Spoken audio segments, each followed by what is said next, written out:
Ken, I got to ask you right from the very beginning here. We always knew that Billy Preston was the fifth Beatle. After holding your book and reading your book, I want to say that Mal is the sixth Beatle. I mean, because he was so actively involved with so much, and we didn't know.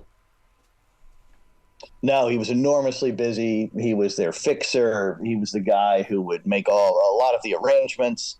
You know, he would, if they needed a lyric, he would do that. And as I explained to my students, he's the reason we have a lot of those great songs, because he could stay up all night with them, make a meal, get tea, wake somebody up at the instrument store and say, we broke a guitar, we need a replacement. See, he's the type of guy that I would like to sit down with and have a conversation, because there was one time where the guy goes, hey, do you want to talk to Elton John or his tour manager? And I picked the tour manager, because I think that the people behind the scenes have the greater stories. They do, and they understand what's important, right? Folks who are out in front are trying to tell you a story that they want to frame that's about the artist. The guys behind the scenes know the stuff that's really heroic, right? They know the tales that make you love the artists even more. And they never get that. But I'm with you. The technical personnel, the folks behind the scenes, they're the ones. So why was it such a secret? The diaries, the memorabilia, the manuscripts. I mean, they've been missing until you've given it to us right now. Yeah, they shouldn't have been a secret. They shouldn't have been a mystery. But what happened when Mal died after the altercation with the LA police, nobody knew what to do with the materials. The press, who was going to publish his memoirs, wanted them. They shipped him to New York City, where they were in the basement of the New York Life building. And they just dwindled there, when what they should have been doing, of course, is sending the only effects of Mal Evans to his family back in England.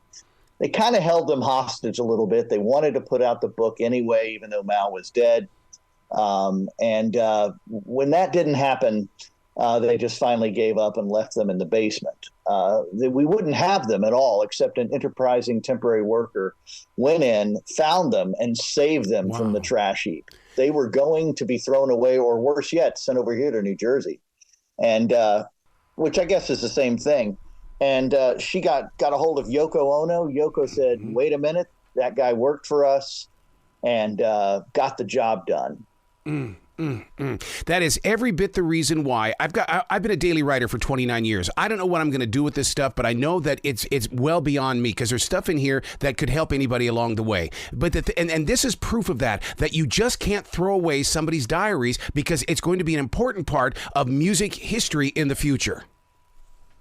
That's right. And it absolutely is essential. Mal was, of course, doing it at certain times when nobody else knew it was going to be important, right? He was a bit of ahead of the curve. He was kind of the Beatles' first historian. He's the one who kind of kept stuff just because he knew it might be important someday. But you're right. Too often folks throw things away and don't recognize that these items, this ephemera, might be the things that help us to solve some of our industry's mysteries. Yeah. He had a really close personal relationship with Paul McCartney, didn't he? Because, they traveled together. I can't imagine that experience and those inside jokes that they shared, because Paul's a funny man. Yeah, and the fact that Mal could hang with guys like Paul and John is pretty impressive, right? That he could stay in the same room with them and not be drummed out. So, yeah, he absolutely was essential to their work and working with Paul. See, I love personalities like that, because it's one of those things that my wife reminded me when I first met her, because her husband is a producer. And she goes, look, I had dinner with these people, but I was always told they put on pants the same way you do. They just happen to have a job in music.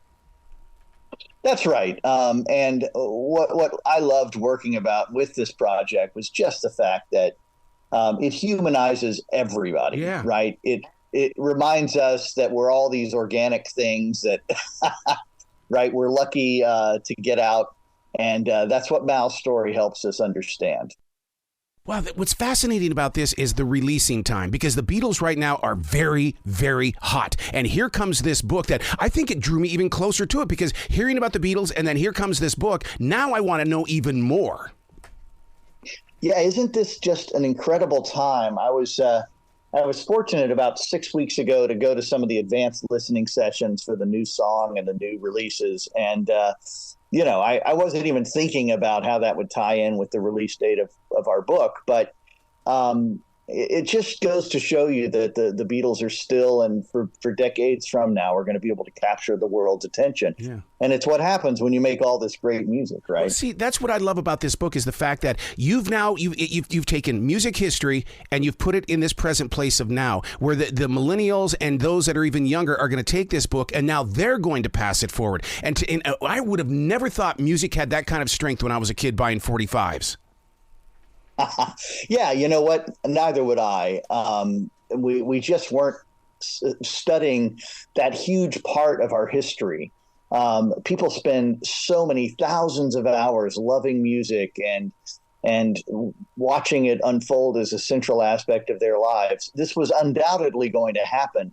We just couldn't see it yet. And that's where Mal steps in and has the foresight to think about what this will all mean in the future. How did you keep this book so down-to-earth level? Because I am so convinced that Mal could be my neighbor, and man, I could go over there anytime and have tea with him.